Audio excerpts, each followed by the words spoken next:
దేవుని పరిశుద్ధ నామములో అందరికి వందనములు. వాక్యమును ధ్యానించుకుందాం. మలాకి 3వ అధ్యాయము 13వ వచనం నుండి. యెహోవా సెలవిచ్చినదేమనగా, నన్ను కూర్చి మీరు బహు గర్వపు మాటలు పలికి నిన్ను కూర్చి ఏమి చెప్పితిమని మీరు అడుగుదురు. దేవుని సేవ చేయుట నిష్ఫలమనయు ఆయన ఆజ్ఞలను గైకొని సైన్యములకు అధిపతియగు యెహోవా సన్నిధిని మనము దుఃఖాక్రాంతులుగా తిరుగుట వలన ప్రయోజనమేమనియు, గర్విష్ఠులు ధన్యులగుదరనియు, యెహోవాను శోధించు దుర్మార్గులు వర్ధిల్లుదరనియు, వారు సంరక్షణ పొందుదరనియు మీరు చెప్పుకొనిచున్నారు. అప్పుడు యెహోవా యందు భయభక్తులు కలవారు ఒకరితో ఒకరు మాటలాడుకొనుచుండగా యెహోవా చెవియొగ్గి ఆలకించెను.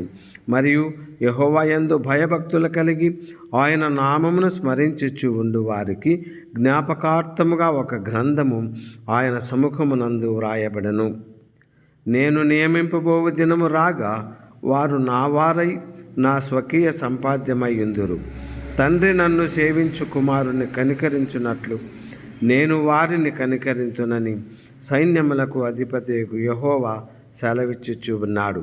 అప్పుడు నీతి కలవారెవరో, దుర్మార్గులెవరో, దేవుని సేవించు వారెవరో, ఆయనను సేవించని వారెవరో మీరు తిరిగి కనుగొందురు.